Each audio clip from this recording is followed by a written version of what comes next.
Je suis venu voir la première ministre, Madame Judith Suminwa Tuluka, d'abord pour lui présenter mes félicitations. Félicitations pour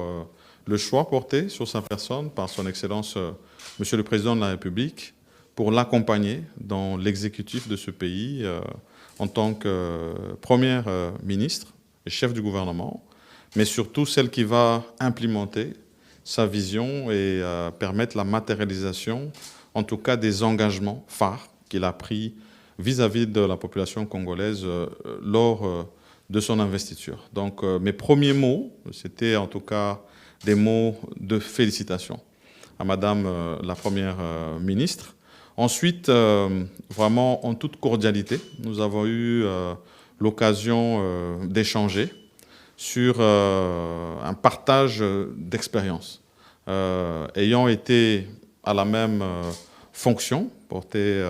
par son Excellence Monsieur le Président de la République en son temps pour la législature passée, donner ce qu'avait été mon expérience pour qu'elle puisse y tirer, en tout cas, les points positifs qui vont l'aider dans les prochaines étapes qui l'attendent. Ça veut dire que, principalement, un travail qui a été fait avec l'informateur, qui doit être un peu sa source d'inspiration, et puis toute la collaboration qu'elle doit avoir avec la famille politique du président de la République, les consultations qui doivent être menées par la suite et qui vont nous amener à la formation d'un gouvernement que l'on veut vraiment de cohésion. C'est ça le vœu en tout cas des forces politiques dont moi-même je suis issu. Et puis,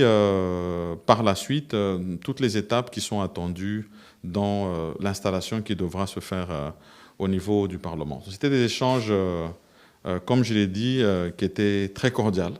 Et vraiment, je lui souhaite plein succès, non seulement dans ces premières étapes qui doivent être accomplies, et où je sais qu'elle aura vraiment l'accompagnement de son Excellence, Monsieur le Président de la République, mais surtout dans la suite, dans les attentes de notre population sur tous les engagements qui ont été donnés. Je reste en tout cas convaincu qu'elle sera à la hauteur de la tâche. Je crois d'abord que l'un des points les plus positifs, c'est d'avoir répondu à ses habitudes. Ça veut dire casser un peu les tabous. Ici, on a vu le président de la République, qui est le champion de la masculinité positive, déjà porter des femmes à des hautes fonctions de responsabilité, pousser le gouvernement que moi j'ai eu à diriger à avoir le plus grand nombre de femmes depuis qu'on a eu des gouvernements en République démocratique du Congo. Et cette première, d'avoir un gouvernement, une première ministre femme, je pense que c'est un signal très fort qui est donné pour montrer que nous pouvons tous contribuer positivement à l'avancement de notre pays. Donc c'est un choix que je salue et surtout qui va apporter une adhésion massive par rapport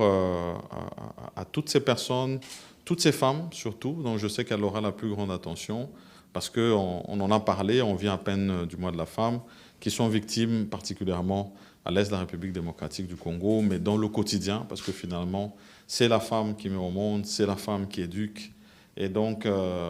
elle a généralement dans son cœur que le vœu du bien-être de ses enfants. La première ministre avec laquelle j'ai eu à collaborer au sein de mon gouvernement comme ministre d'État et ministre de Plan, et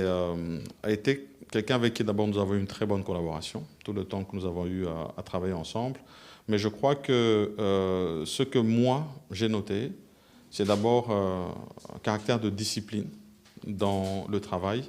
mais surtout beaucoup de technicité de par son parcours et surtout beaucoup de professionnalisme.